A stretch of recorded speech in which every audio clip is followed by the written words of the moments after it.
Good morning. நான் doctor Sandra. இங்கே தான் எடமனശ്ശേരി ஆயுர்வேத முதுகெலும்பு மருத்துவமனையில் டாக்டராக இருக்கேன். இங்கே வந்துட்டு இன்னைக்கு சண்டே நாம் இலவசமாக ஃப்ரீ மெடிக்கல் கேம்ப் நடத்திட்டுருக்கோம். கண்டிப்பாக இந்த முதுகு தண்டுவடத்துக்கும் எலும்பு நரம்பு சம்பந்தமான எல்லா பிரச்சனைக்குமே இருக்கிறவங்க கண்டிப்பாக வந்து பயன்பெறணும் அப்படின்ற எண்ணத்தோடையும் நோக்கத்தோடையும் நிறைய பேர் இதுக்கு இல்லை செலவாகுமே அப்படின்னு இருப்பாங்க.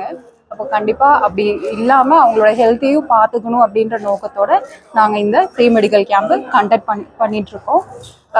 முதுகு தண்டுவடம் சம்பந்தமானதும் எலும்பு நரம்பு சம்பந்தமான எல்லா நோய்க்குமே நம்ம ஆயுர்வேதத்துலேயும் தீர்வு இருக்குது அப்படின்ற இதை மக்களுக்கு நாங்கள் எடுத்து சொல்ல விரும்புகிறோம்.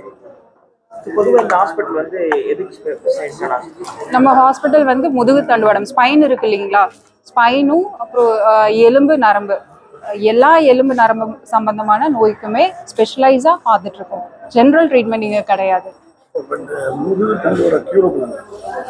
கண்டிப்பாக சார், கண்டிப்பாக நம்ம ஏர்லி ஸ்டேஜே கண்டுபிடிச்சிட்டா அது நம்ம ட்ரீட்மெண்ட் கொடுத்து அதை ரிவர்ஸ் பண்ணிக்கலாம். பொதுவாக வந்து இப்போ முதுகு தண்டு மூலியமாக தான் மற்ற உடம்புக்கு எல்லா ஆரோக்கியத்துக்கான ப்ராப்ளம் வருது. அது மூலியமாக இதை க்யூர் பண்ண முடியும் சார். முதுகு தண்டுவடம்ன்றது நம்மளோட அது டேமேஜ் ஆகிடுச்சுன்னா நம்ம ஃபங்க்ஷனே இருக்காது. ஏன்னா ஸ்பைனல் கார்டுக்கு ஏதாச்சும் ஒரு டேமேஜ் வந்ததுன்னா நம்மளுக்கு பாடியே இயங்காது. கட்டானா கூட ஃபங்க்ஷன் இருக்காது, பேரலைசஸ் ஆயிடுவோம். அந்த மாதிரி அதோட இம்பார்ட்டன்ஸ் வந்து நிறைய பேருக்கு தெரியல. இப்போ ஹார்ட்டுக்கு இம்பார்ட்டன்ஸ் எல்லாருக்குமே தெரியும், பிரெயினோட இம்பார்ட்டன்ஸு, லங்ஸு, கிட்னி அதோட இம்பார்ட்டன்ஸ் எல்லாமே எல்லாருக்குமே தெரியும். ஆனால் முதுகு தண்டுவடம்னா யாருக்குமே தெரியல அதோட இம்பார்ட்டன்ஸ். இதை விட எல்லாமே இல்லைன்னா இதோட அதே முக்கியத்துவம் வாய்ந்தது தான் நம்மளோட முதுகு தண்டுவடம் கூட. ஏன்னா அதுதான் நம்மளுக்கு எல்லா உடம்புலேயே இருக்கிற எல்லா நர்வ்ஸுக்குமே ஆதாரம். இன்சூரன்ஸ் கிளைம் ஆகுங்க. இப்போ எந்த கம்பெனியில் இருக்கிற இன்சூரன்ஸாக இருந்தால் கூட அது வந்து ஃபுல்லாகவே கிளைம் ஆகும். கிளைம் ஆகிட்டு தான் வருது. நம்மளுக்கு எல்லாருமே இன்சூரன்ஸ் இருக்கிறவங்களும் வராங்க, அவங்களுக்கு கிளைம் ஆகிட்டு தான் இருக்கு. சார், இது வந்து எங்களோட ஹாஸ்பிட்டல் வந்து ஆயுர்வேத ஹாஸ்பிட்டல்.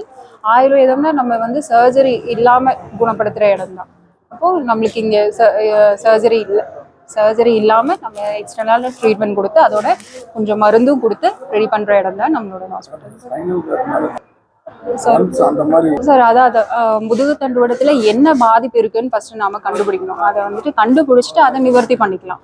இந்த சர்ஜரி இல்லாமையே நம்மளால கண்டிப்பாக ஒரு அளவு வரைக்கும், அதாவது ரொம்ப சிவியரா இருந்தா இல்லை, ஒரு அளவு வரைக்குமே நம்மளால அவங்கள கண்டிப்பா கியூர் பண்ணி ரிவர்ஸ் கொண்டு வர முடியும். அவங்களோட நார்மல் வாழ்க்கைக்கு திரும்பி கொண்டு வைக்க முடியும். வணக்கம், நான் டாக்டர் டோனா. முதுகெலும்பு அப்படிங்கிறது தாங்க நம்மளுக்கு ஆயுர்வேதம் பிரெயினை விட இம்பார்ட்டன்ஸ் கொடுக்கறது வந்து முதுகெலும்புக்கு தான். ஏன்னா அது இருந்தால் மட்டும்தான் பிரெயின் கொடுக்குற அந்த சிக்னல்ஸ் வந்து நம்மளுக்கு வந்து போய் ஒவ்வொரு உறுப்புக்கெல்லாம் போய் சேரும். அப்போ அந்த கனெக்ஷன் இருக்கிற வரைக்கும் தான் எல்லா உறுப்புமே ஒர்க் ஆகும். அதில் வரக்கூடிய சின்ன சின்ன பிரச்சனைங்கிறது வந்து கண்டிப்பாக வந்து நம்மளுடைய ஒவ்வொரு செயல்பாட்டையும் வந்து அது பாதிச்சுக்கிட்டே இருக்கும். அப்போது இது வந்து எந்த அளவுக்கு முதுகு தண்டுவடத்தை நம்ம பாதிப்பு இல்லாமல் கொண்டு வர்றது அப்படிங்கிறத நம்ம வந்து பார்த்துட்ருக்கோம். இப்போ வந்து அதில் வரக்கூடிய கம்ப்ரெஷன்ஸு, டீஜெனரேஷன், அதாவது எலும்பு டிஸ்க் தேய்மானம், அதாவது போன் டிஸ்பிளேஸ்மெண்ட்டு, அதே மாதிரி வந்து டிஸ்க் ப்ரொலாப்ஸ், இது மாதிரி முதுகு தண்டுவடம் சம்மந்தப்பட்ட நிறைய வியாதிகள் இருக்குது. அது அந்த நரம்பு பிரச்சனைனால வரக்கூடிய பிரச்சனைகள் எல்லாமே வந்து நம்ம பார்த்துக்கலாம். அதை எந்த அளவுக்கு மற்ற மக்களுக்கு வந்து அந்த அவேர்னஸை கொடுக்கணும் அப்படிங்கிறது தான் வந்து நாங்கள் அந்த இம்பார்ட்டன்ஸ் தான் வந்து சொல்லிட்டு இருக்கோம். எந்த அளவுக்கு அது வராமல் நம்ம தடுத்துக்கலாம் அப்படிங்கிறதுலையும் நம்ம வந்து பெரிய ஒரு முக்கியத்துவம் கொடுத்துட்ருக்கோம். ஆயுர்வேதம் எக்ஸ்பென்ஸ் பார்த்தீங்கன்னா ஒவ்வொரு நோயை பொறுத்து இருக்கும் சார். இது வந்து ஒரு மெடிசனால மட்டும் நம்ம ரெடி பண்ண முடியாது. இதனோட ஒரு மெயின் ஒரு ட்ரீட்மெண்ட் அப்படின்னு பார்த்தீங்கன்னாலே வந்து அதனோட போனோட அலைன்மெண்ட்டை சரி பண்ணி நர்வை வந்து ஸ்டிமுலேஷன் கொடுத்து நார்மலான ஃபங்க்ஷனுக்கு திரும்ப கொண்டு வரது தான். அப்போ வந்து அது வந்து கொஞ்சம் லாங் ப்ராசஸ் தான், பட் இருந்தாலும் பர்மனெண்ட்டாக இருக்கும். அதுதான் இப்போ சர்ஜரி பண்ணி முடிச்சுட்டு வரவங்களே வந்து திரும்பவும் வந்து வலி இருக்கிறாங்க அப்படின்னு சொல்லும்போது திரும்பவும் நம்ம அவங்களுக்கு ட்ரீட்மெண்ட் கொடுத்து நார்மலாக அவங்கள பண்ண வைக்கிறோம்.